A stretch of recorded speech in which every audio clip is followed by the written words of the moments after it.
اعوذ باللہ من الشیطان الرجیم، بسم اللہ الرحمن الرحیم۔ ان الذین یشترون بعہد اللہ وایمانہم ثمنا قلیلا اولئک لا خلاق لهم فی الآخرۃ ولا يكلمهم الله ولا ينظر إليهم يوم القيامة ولا يزكيهم ولهم عذاب أليم۔ وإن منهم لفريقا يلوون ألسنتهم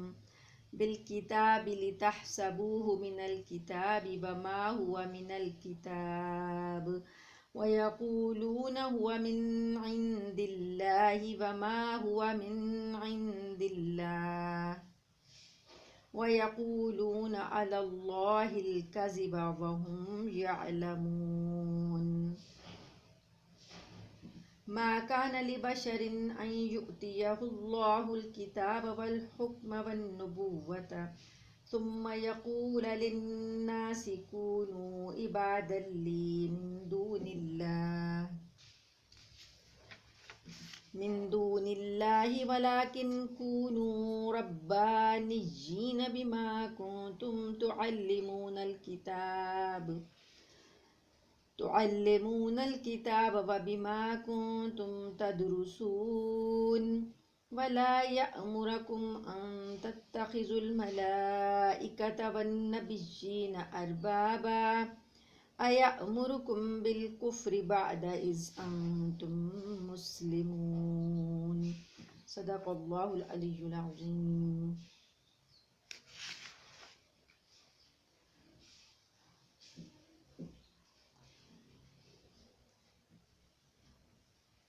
ان بے شک، الذین وہ لوگ جو، یشترون خریدتے ہیں، حاصل کرتے ہیں، بعہد اللہ اللہ کے وعدے کے ساتھ، وایمانہم اور اپنی قسمیں، ثمن قیمت کو کہتے ہیں، ثمنا قلیلا تھوڑی قیمت کے بدلے۔ بے شک وہ لوگ جو اللہ کے وعدے اور اپنی قسموں کے ساتھ تھوڑی قیمت خریدتے ہیں، اولئک یہ لوگ، لا خلاق نہیں حصہ، لہم ان کے لیے، فی الآخرۃ آخرت میں، ولا یکلمہم اللہ اور نہیں کلام کرے گا ان سے اللہ، نہیں بات کرے گا ان سے اللہ، ولا ینظر اور نہ نظر کرے گا، الیہم ان کی طرف، یوم القیامت قیامت کے دن، ولا یزکیہم اور نہ پاک کرے گا ان کو، ولہم عذاب علیم ان کے لیے عذاب ہے دردناک۔ یہ جو آیت ہے 77 نمبر آیت سورہ آل عمران کی، اس آیت میں جو ہمارا پیچھے سے سلسلہ چل رہا تھا نا، یہود کے جو بد معاملگی کے بارے میں اور ان کے عہد کو، پیمان کو توڑنے کے بارے میں اور ان کی منافقت کے بارے میں جو واقعات اور جو بات چل رہی تھی، یہ اسی کا سلسلہ ہے۔ اس سے پہلے اللہ پاک نے ان کی اس معاملے کا ذکر کیا تھا کہ جب بھی وہ کسی غیر یہودی سے معاملہ کرتے ہیں تو وہ معاملے کی پاسداری نہیں کرتے، جو وعدہ کرتے ہیں اس کو پورا نہیں کرتے، اگر کوئی امانت لیتے ہیں تو اس کو ادا نہیں کرتے، اور وہ یہ سمجھتے ہیں کہ یہ چونکہ یہودی نہیں ہے تو اس کے ساتھ ہم جو کچھ بھی کریں ہمارے دین پر یہ نہیں ہے تو ہم اس کے ساتھ جو بھی کریں ہمارے لیے جائز ہے۔ وہ اپنے آپ کو ہی سمجھتے تھے کہ ہم لوگ ہی حقدار ہیں کہ ہمارے ساتھ ہی بس اچھائی کی جائے۔ تو اس کے بعد اللہ پاک نے جو اب یہ والی آیت ہے 77 نمبر آیت، اس میں ان کا یہ ذکر کیا کہ یہ لوگ دنیا کا فائدہ حاصل کرنے کے لیے اللہ کے وعدے کو بھی بیچ دیتے ہیں اور اپنے قول قرار کو بھی بیچ دیتے ہیں۔ اگر انہوں نے خود قسم کھائی ہوتی ہے اس کی بھی پرواہ نہیں کرتے، اور اگر یہ وعدہ اللہ کا جو ان کی کتاب میں لکھا ہوا ہے اس کا بھی خیال نہیں کرتے۔ تو تھوڑی سی قیمت ان کو دے دو تو یہ بک جاتے ہیں، اور قیمت کی بدلے میں اللہ کا کلام اور اپنے وعدے سب کچھ بیچ دیتے ہیں۔ یہ والی آیات جو ہیں، ہم سورہ بقرہ میں بھی یہ بات پڑھ چکے ہیں کہ سورۃ بقرہ میں بھی اللہ پاک نے یہ ان کا بتایا تھا ان کے بارے میں کہ یہ لوگ اللہ کے کلام کو تھوڑی قیمت لے کر بیچ دیتے تھے، بدل ڈالتے تھے۔ یحرفون کلام اللہ، یہ اللہ کے کلام میں تحریف کر دیتے تھے۔ تحریف کہتے ہیں ایک بات کو الٹ پلٹ کر کے ادھر سے ادھر کر دینا۔ مثلا جو بات ان کے مفادات سے ٹکراتی ہے، جو معاملہ ان کے حق میں نہیں جاتا، اس کو یہ اپنی مرضی سے بدل دیتے۔ اور کیا کرتے؟ بدلتا کون تھا؟ ان کے علماء بدلتے تھے۔ ان کے جو علماء تھے وہ پیسے لے کر بک جاتے تھے اور اپنے لوگوں کے جو ڈیمانڈز ہوتی تھیں اس کے مطابق ان کا فیصلہ کر دیتے تھے، کیونکہ عام جو لوگ تھے، عام عوام جو ہے وہ تورات کو نہیں پڑھ سکتی تھی، نہ ان کے پاس تورات موجود گھروں میں ہوتی تھی۔ جیسے ہمارے پاس قرآن پاک ہر گھر میں موجود ہے، ہم اس کو پڑھتے ہیں اور ہم اس کو سمجھ بھی سکتے ہیں، اور ہمیں وہ آتا بھی ہے پڑھنا، اور اس کے معنی بھی سمجھ میں آتے ہیں، اب ترجمے بھی موجود ہیں، ہم اس سے بھی سمجھ سکتے ہیں۔ تو ان کے ہاں ایسا کچھ نہیں تھا، صرف ان کی عبادت گاہوں میں تورات کے نسخے ہوتے تھے، اور ان کے علماء ہی پڑھ سکتے تھے اور وہی سمجھ سکتے تھے۔ عام عوام بالکل بھی نہیں جانتی تھی کہ کیا حکم لکھا ہوا ہے۔ تو یہ کیا کرتے تھے کہ اب کوئی اثر رسوخ والا آدمی ہوتا، ان کی طرف سے اگر کوئی ایسا معاملہ ہوتا کہ ان پر زد پڑتی، مثلا ابھی ہم نے پچھلی چند آیات پہلے ایک معاملہ پڑھا تھا نا کہ جو ہے یہود کی ایک عورت نے اور آدمی نے زنا کیا، تو اب وہ چاہتے تھے کہ ہمیں سزا نہ ملے، سزا نہ ملے، تو وہ نبی کریم صلی اللہ علیہ وسلم کے پاس آئے کہ ہمارے حق میں فیصلہ کر دیں۔ ان کا خیال تھا کہ قرآن میں رجم کی سزا جو ہے نا وہ نہیں ہوگی۔ رجم آپ کو پتہ ہے نا کہ پتھر مار مار کر سنگسار کر دینا۔ تو انہوں نے سوچا کہ تورات میں تو یہ سزا ہے، تو شاید قرآن میں نہ ہو، تو وہ نبی کریم صلی اللہ علیہ وسلم سے فیصلہ کروانے آ گئے تھے۔ تو آپ صلی اللہ علیہ وآلہ وسلم نے کہا کہ تورات نکالو اور تورات کے مطابق ان کا فیصلہ کیا جائے گا۔ ان کے علماء نے کیا کیا، جو رجم والی آیت تھی اس کے اوپر ہاتھ رکھ کے اسے چھپا دیا اور دائیں اور بائیں سے احکامات پڑھ کے سنا دیے۔ تو جو عالم مسلمان ہو چکے تھے عبداللہ بن سلام، انہوں نے پھر بتایا کہ یہ ابن سوریہ جو ہے، جو یہ تحریف کر رہا تھا، اس نے ان کو کہا کہ یا عدو اللہ، اے اللہ کے دشمن، ہاتھ ہٹا اور دیکھ نیچے حکم اس کا موجود ہے۔ تو اب عام بندوں کو نہیں پتہ تھا، تو یہ بات اس طرح سے بار بار یہ کرتے تھے کہ پیسے لے کر حکم کو بدل دیتے۔ اللہ تعالیٰ نے یہ بات دوبارہ سے یہاں پر ذکر کی ہے، ان الذین، بے شک وہ لوگ جو یشترون خریدتے ہیں، بعہد اللہ، اللہ کے وعدے کے، اور وایمانہم، اور اپنی قسموں کے بدلے میں، اپنی قسموں اور اللہ کے وعدے کے بدلے میں کیا خریدتے ہیں؟ ثمنن، قیمت، قلیلاً، تھوڑی تھوڑی سی قیمت لے لیتے ہیں، اور اللہ کا وعدہ اور اپنی قسمیں بھی جو ہے نا وہ بیچ دیتے ہیں۔ اولئک، یہ لوگ، لا خلاق، نہیں حصہ، لہم، ان کے لیے، فی الآخرۃ، آخرت میں۔ اب اللہ پاک ان کا انجام یہ بتا رہے ہیں کہ ایسے لوگ جو اللہ کی باتوں کے مقابلے میں تھوڑی قیمت لے کر ان کو بیچ دیتے ہیں، ایسے لوگوں کے لیے آخرت میں کوئی حصہ نہیں۔ مطلب اگر دنیا میں وہ فائدہ اٹھا رہے ہیں، دنیا میں وہ سمجھ رہے ہیں کہ ہم یہاں سے دولت کما لیں گے، لیکن آخرت میں ان کا کوئی حصہ نہیں۔ اور ولا یکلمہم اللہ، اور نہیں کلام کرے گا ان سے اللہ، اللہ قیامت والے دن ان سے بات بھی نہیں کرے گا۔ یہ ایک سزا ہے کہ انسان کو جب کوئی بالکل اگنور کر دیا جائے نا، تو اس کو بھی بڑی تکلیف ہوتی ہے کہ آپ اس سے بات بھی نہ کریں، اس کی طرف دیکھیں بھی نہ، وہ جس حال میں ہے پڑا رہے، مرتا رہے، سڑتا رہے، جیسا بھی ہو، اس کی طرف کوئی توجہ ہی نہ کی جائے۔ تو اللہ تعالیٰ ان کو قیامت میں جہاں اور عذاب دے گا، وہاں ایک عذاب یہ بھی ہوگا کہ اللہ ان سے بالکل بات نہیں کرے گا۔ ولا ينظر الیہم، اور نہ نظر کرے گا ان کی طرف، یوم القیامت، قیامت کے دن۔ قیامت کے دن اللہ تعالیٰ ان کی طرف دیکھے گا بھی نہیں، ان کی طرف نظر بھی نہیں کرے گا۔ ولا یزکیہم، اور نہ ان کو پاک کرے گا، یعنی کہ گناہوں سے پاک کرنے کے لیے کچھ لوگوں کو جہنم کا عذاب دیا جائے گا کہ وہ عذاب جھیل لیں گے اور بعد میں پاک ہو کر جنت میں چلے جائیں گے، کچھ عرصے کے لیے جہنم میں رہیں گے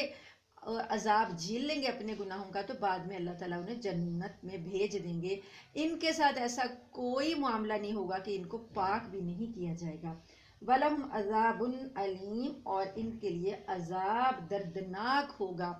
درد دینے والا عذاب، بدل بدل کر جو تکلیف دہ عذاب ہیں وہ ان کے لیے ہوں گے۔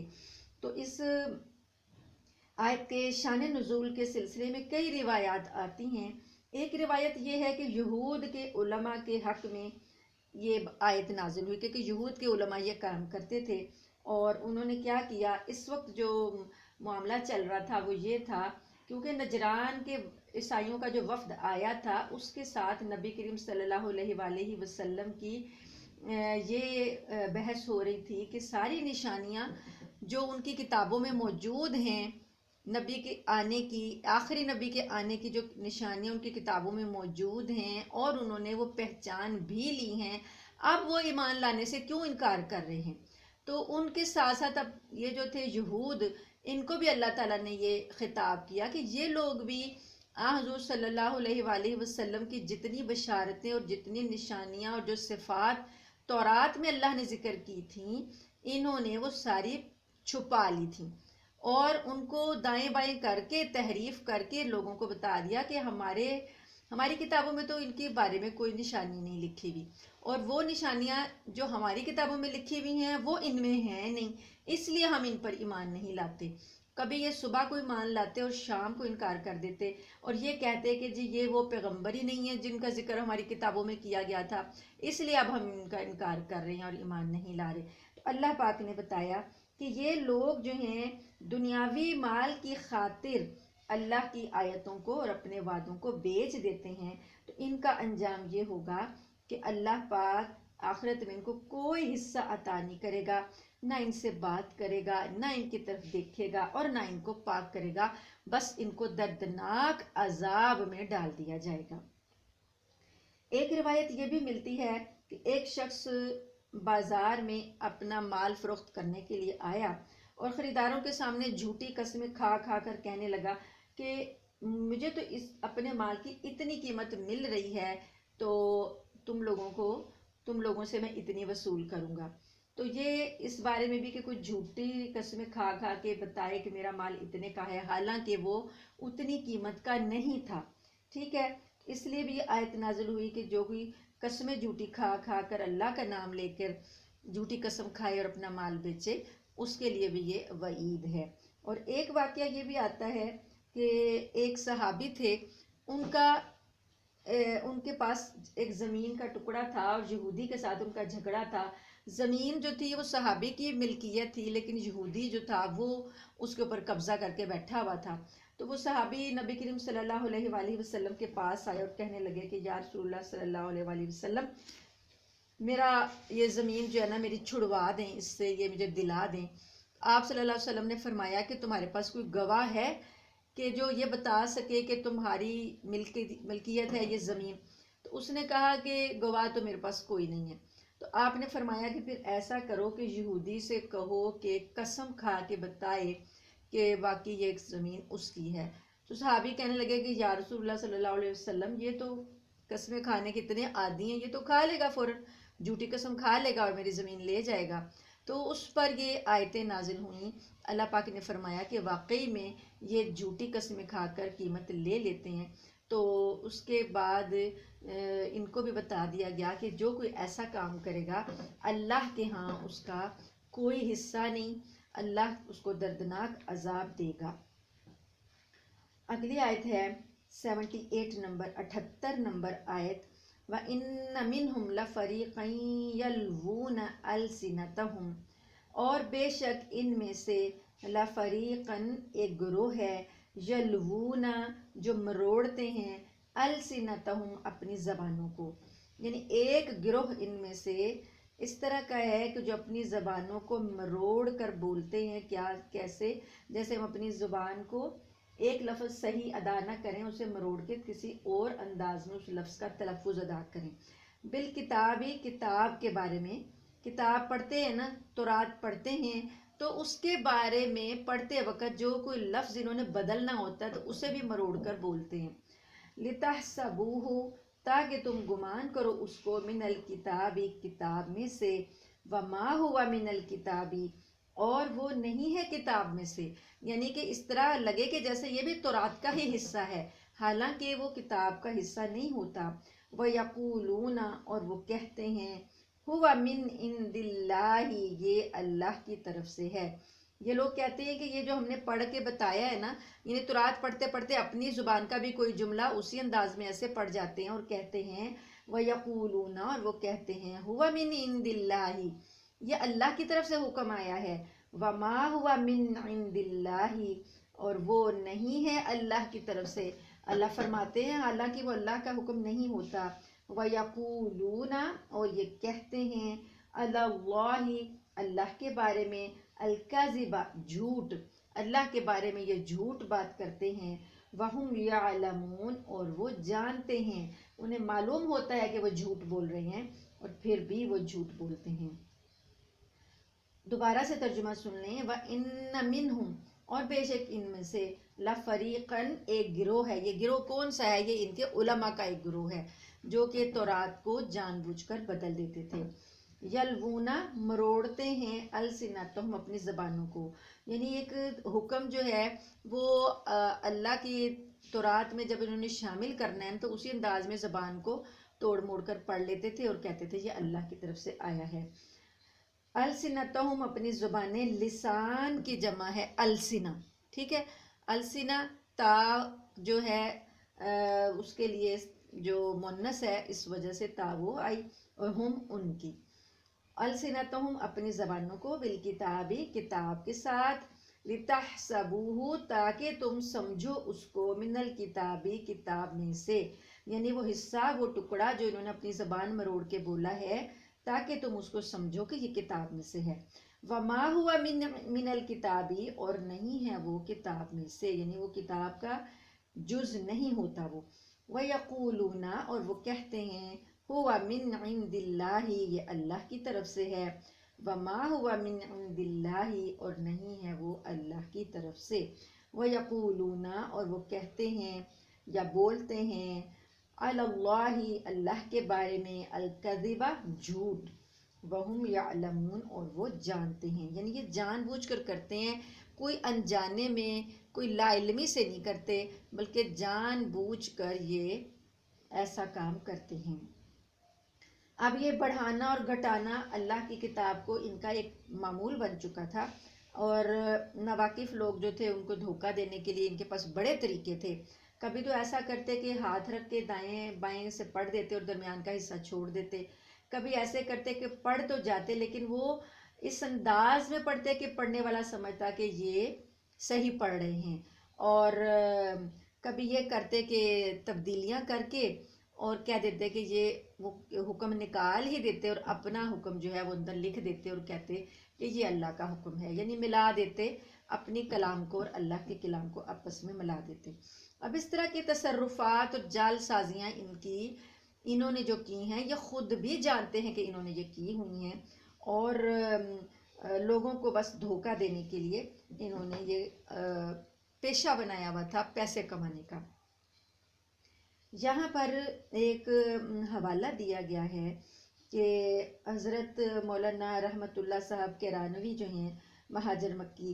ان کی ایک بڑی مشہور کتاب ہے اظہار الحق۔ اظہار الحق جو ہے عربی زبان میں، انہوں نے اس کتاب میں یہودیوں کی وہ ساری جو انہوں نے تحریفات کی، جو تبدیلیاں کی، جو بڑھایا، جو گھٹایا اللہ کی کتاب میں، اس کے جو حوالے انہوں نے خود اقرار کیا نا، یہودی علماء نے، وہ خود مانتے تھے کہ یہ باتیں ہم نے اس میں بدلی ہوئی ہیں، یہ ساری چیزیں انہوں نے اکٹھی کر کے تحقیق کی، اکٹھی کر کے ایک کتاب میں جمع کر دیں، اور اس کتاب کا نام ہے، عربی زبان میں وہ کتاب ہے، اس کا نام ہے اظہار الحق۔ اب اس کا ترجمہ جو شائع ہوا اردو میں، اس کا نام ہے بائبل سے قرآن تک۔ تو یہ کراچی کا مکتبہ دارالعلوم ہے، انہوں نے شائع کیا ہے۔ تو اس کتاب کا پھر انگریزی ترجمہ جب شائع ہوا اور لندن پہنچا تو وہاں کے مشہور اخبار جو لندن ٹائمز ہے، اس نے اس پر تبصرہ کرتے ہوئے لکھا کہ اگر لوگ اس کتاب کو پڑھتے رہیں گے نا تو دنیا میں عیسائی مذہب ختم ہو جائے گا، یعنی لوگوں کو پتہ چل جائے گا کہ یہ لوگ مذہب کتنا جھوٹا ہے اور انہوں نے کتنی تبدیلیاں کی ہیں اپنی بائبل میں، تو یہ لوگ جو ہے نا پھر اپنی بائبل سے انکاری ہو جائیں گے اور اسلام قبول کر لیں گے اور عیسائیت ختم ہو جائے گی۔ یعنی کہ اتنے پول کھولے ہوئے ہیں، بس یہ بات ہے کہ لوگ پڑھتے نہیں کتاب کو، جو پڑھ لے گا اسے پتہ چل جائے گا کہ کس قدر جھوٹ ان کی بائبل میں شامل ہے۔ اگر کسی کو دلچسپی ہو پڑھنے سے تو یہ کتاب جو ہے اس کا انہوں نے ایڈریس بھی بتا دیا ہے اور اس کا نام بھی بتا دیا ہے، یا لائبریری وغیرہ سے دیکھ کر آپ پڑھ سکتے ہیں، اس میں لکھا ہوگا سارا کچھ۔ اگلی آیت دیکھیے، ما کان لبشر ان یؤتیہ اللہ الکتاب والحکم والنبوۃ، ما نہیں ہے، کانا ہے، لبشر کسی بشر کے لیے، کسی آدمی کے لیے نہیں ہے یہ بات، ان یؤتیہ اللہ یہ کہ دے اس کو اللہ الکتاب کتاب، کسی آدمی کو یہ لائق نہیں ہے کہ دے اس کو اللہ کتاب، والحکم اور حکمت، والنبوۃ اور نبوت، ثم پھر یقولا وہ کہے للناس لوگوں سے، کونو تم ہو جاؤ، عباد لی میرے بندے، من دون اللہ اللہ کو چھوڑ کر، یعنی کسی بشر کو، کسی انسان کو یہ زیبا نہیں، لائق نہیں کہ اللہ اس کو کتاب دے، حکمت دے اور نبوت دے، اور بعد میں وہ بندہ کیا کہنے لگے لوگوں سے کہ تم میرے بندے بن جاؤ اللہ کو چھوڑ کر۔ یعنی جتنے نبی آئے جو اللہ کی کتاب کو اور اللہ کی طرف سے نبوت ان کو دی گئی، تو کسی نبی نے یہ نہیں کہا کہ اللہ کو چھوڑ کر میرے بندے بن جاؤ۔ اللہ تعالیٰ خود نبیوں کے حق میں گواہی دے رہے ہیں کہ کوئی بشر، کوئی انسان ایسا کر ہی نہیں سکتا کہ اللہ تعالیٰ اس کو نبوت عطا کرے، اللہ تعالیٰ اس کو کتاب عطا کرے اور وہ بعد میں لوگوں سے آ کر یہ کہنے لگ جائے کہ تم اللہ کو چھوڑو میرے بندے بن جاؤ۔ جیسا کہ عیسائی کہتے ہیں نا کہ عیسیٰ علیہ السلام نے خود کہا ہے کہ تم میری عبادت کرو، اس بات کا رد کر رہے ہیں اللہ پاک، ایسا ہو ہی نہیں سکتا کہ کوئی نبی یہ کہے آ کر کہ تم میرے بندے بن جاؤ اور اللہ کو چھوڑ دو، یہ نہیں ہو سکتا۔ بلکہ نبی کیا کہے گا، نبی تو یہ کہے گا وَلَٰكِن كُونُوا اور لیکن تم ہو جاؤ ربانیین، رب والے، اللہ والے۔ نبی آ کر لوگوں سے کیا کہے گا کہ تم رب والے بن جاؤ، اللہ والے بن جاؤ، اللہ کی عبادت کرنے والے بن جاؤ، بما کنتم اس وجہ سے کہ تم ہو تعلمون سکھاتے ہو، الکتاب کتاب، وبما اور اس وجہ سے کہ کنتم تم ہو تدرسون پڑھتے، درس دیتے، تدریس کرتے، پڑھاتے۔ اب اس آیت کا شان نزول جو ہے حضرت ابن عباس سے یہ منقول ہے کہ یہ آیات مدینہ کے یہود اور نجران کے نصارہ کے متعلق نازل ہوئیں، کیونکہ جب یہودی علماء اور نجرانی عیسائی جو تھے حضور صلی اللہ علیہ وآلہ وسلم کی خدمت میں جمع ہوئے اور آپ نے ان کو اسلام کی دعوت دی، تو ایک یہودی ابو رافع اس نے کہا، اے محمد صلی اللہ علیہ وآلہ وسلم، کیا آپ یہ چاہتے ہیں کہ ہم آپ کی ایسی ہی پرستش کرنے لگیں جیسے نصارہ مسیح کی پرستش کرتے ہیں؟ نصارہ نے بھی یہی کہا کہ کیا آپ ہم سے اسی چیز کے طلبگار ہیں کہ ہم اور اسی کی آپ ہم کو دعوت دیتے ہیں؟ تو حضور صلی اللہ علیہ وآلہ وسلم نے جواب دیا، معاذ اللہ، ہم سوائے اللہ کے کسی کی بندگی کرنا نہیں چاہتے، نہ ہم غیر اللہ کی عبادت کا حکم دیتے ہیں، نہ ہم کو خدا نے اس واسطے بھیجا ہے، نہ اس کا حکم دیا ہے۔ اس وقت یہ آیتیں نازل ہوئیں، کیونکہ عیسائیوں نے حضرت عیسیٰ علیہ السلام کو اللہ خدا بنایا ہوا ہے یا خدا کا بیٹا بنایا ہوا ہے، تو وہ کہنے لگے کہ اب محمد صلی اللہ علیہ وسلم جو تعلیم دے رہے ہیں وہ یہ چاہتے ہیں شاید کہ ہم عیسیٰ علیہ السلام کو چھوڑ دیں اور محمد صلی اللہ علیہ وسلم کو اللہ کا جو ہے نا بیٹا بنا لیں یا اللہ بنا لیں یا خدا بنا لیں۔ تو عیسائیوں نے، یہودیوں نے بھی یہی کہا کہ ہمارے بعد، موسیٰ کے بعد جو عیسیٰ آئے تھے لوگوں نے ان کی پرستش کرنی شروع کر دی، تو کیا آپ بھی یہی چاہتے ہیں؟ تو پھر یہ آیات نازل ہوئی کہ پیغمبر کا یہ کام ہی نہیں ہے کہ اللہ تعالیٰ اس کو کتاب اور حکمت عطا کرے. اب یہاں بشر کا لفظ آیا ہے نبی کے لیے. ما کان لبشر، کسی بشر کے لیے، کسی آدمی کے لیے یہ بات نہیں ہے. اس سے یہ بات ثابت ہوتی ہے کہ ہر نبی جو ہے وہ بشر ہے. بشر ہے انسان.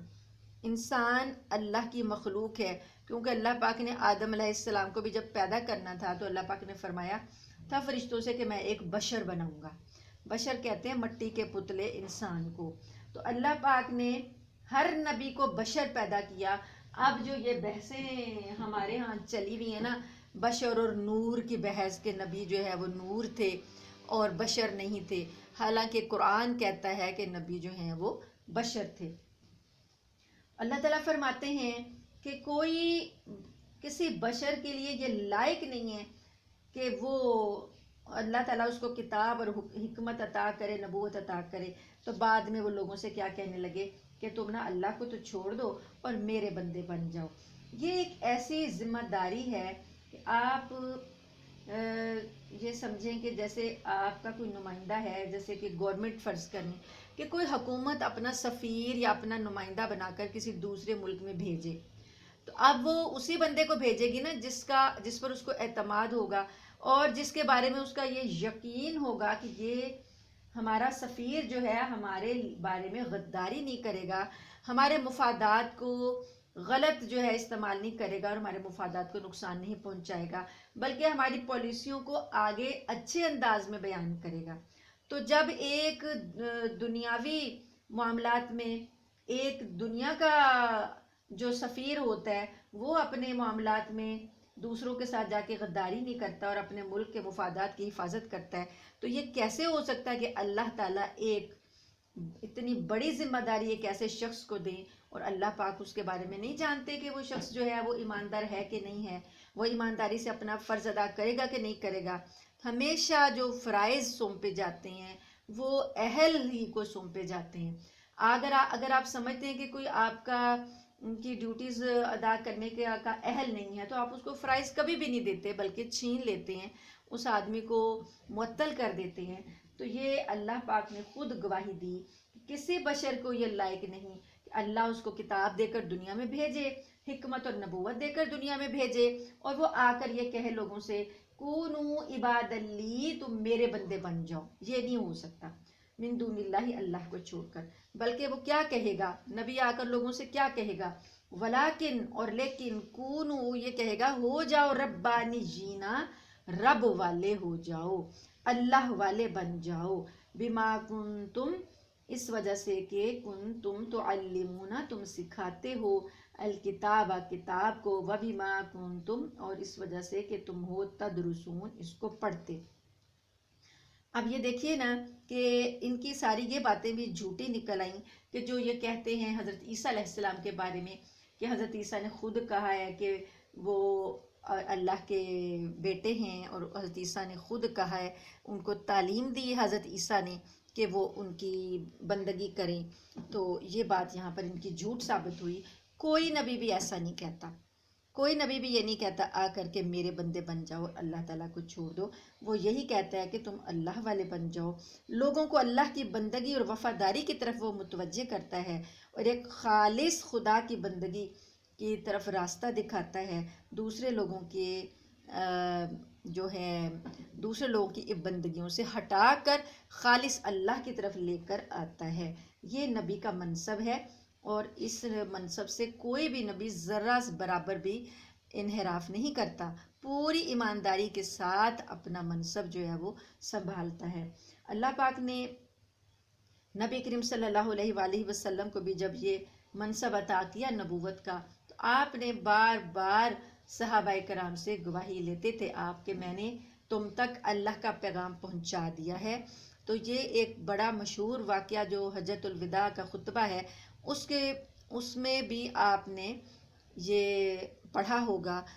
بچوں کی کتابوں میں بھی لکھا ہوا ہے کہ جب آپ صلی اللہ علیہ وآلہ وسلم نے خطبہ حجۃ الوداع 10 ہجری کو دیا تو اس میں آپ نے اعلان کیا تھا، لوگوں سے گواہی لی تھی اور آپ نے بار بار پوچھا، 3 مرتبہ آپ نے پوچھا، اے لوگو کیا میں نے تم تک اللہ کا دین پہنچا دیا؟ تو 3 بار آپ نے یہ بات پوچھی تو سب صحابہ کرام نے کہا کہ جی بالکل پہنچا دیا۔ تو آپ نے لوگوں سے کہا کہ تم گواہ رہو کہ میں نے تم تک اللہ کا پیغام پہنچا دیا۔ تو وہ مجمع جو تھا صحابہ کرام کا 1 لاکھ سے زائد تھا، 1.25 لاکھ سے زائد تھا۔ تو آپ نے جب سارے مجمع نے گواہی دی کہ آپ نے بالکل ٹھیک ٹھیک اللہ کا پیغام ہم تک پہنچا دیا، تو پھر آپ نے آسمان کی طرف نگاہ اٹھا کر، انگلی اٹھا کر کہا کہ اے اللہ تو گواہ رہنا کہ میں نے اپنا کام جو ہے وہ کر دیا اور یہ لوگ گواہی دے رہے ہیں۔ تو ایک نبی جو ہے جس منصب پر آتا ہے وہ اپنے منصب کے لیے بہت ایماندار ہوتا ہے، چھوٹی سی بھی غلطی وہ نہیں کرتا۔ تو اللہ تعالیٰ فرماتے ہیں کہ نبی کا کام تو یہ ہے وہ لوگوں کو غیر اللہ کی عبادت سے ہٹا کر اللہ کی عبادت میں لاتا ہے۔ اگلی آیت دیکھیے 80 نمبر آیت، وَلَا يَأْمُرَكُمْ، اور نہ وہ حکم دے گا تم کو، ان تتخذوا الملائکۃ، یہ کہ تم ٹھہراؤ فرشتوں کو، والنبیین، اور نبیوں کو، اربابا، پروردگار یا رب کی جمع۔ نبی یہ حکم کبھی نہیں دے گا کہ تم فرشتوں کو اور نبیوں کو اللہ کے معبود بنا لو اپنے۔ فرشتوں کو انہوں نے بنایا ہوا تھا بیٹیاں اللہ کی، مکہ والوں نے، مشرکین نے، اور نبیوں کو یہود اور عیسائیوں نے بنایا ہوا تھا۔ تو اللہ فرماتے ہیں کہ نبی کبھی بھی ایسا حکم نہیں دے گا۔ اَیَأْمُرُکُم بِالْکُفْرِ، کیا وہ تم کو کفر کا حکم دے گا؟ بعد اذ انتم مسلمون، بعد اس کے کہ تم مسلمان ہو گئے ہو، یعنی کہ پہلے تم نبی پر ایمان لائے ہو تو تم مسلمان ہو گئے، اب نبی تمہیں کفر کی طرف لے کر جائے گا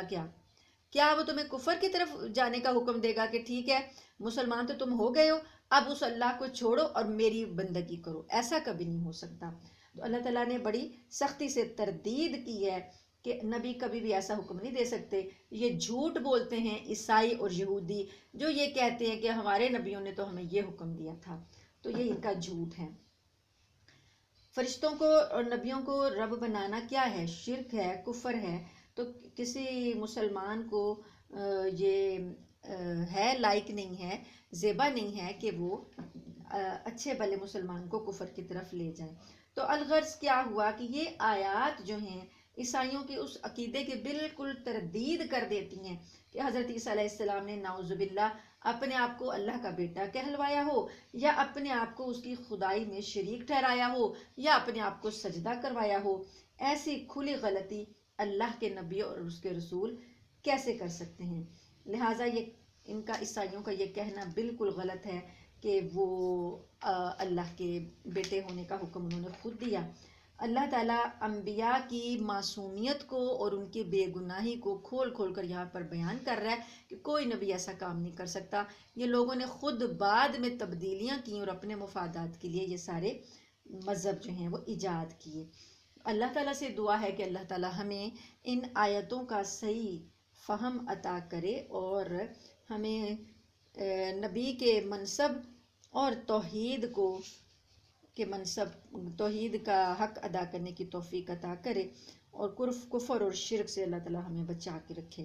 آمین۔ السلام علیکم ورحمۃ اللہ وبرکاتہ۔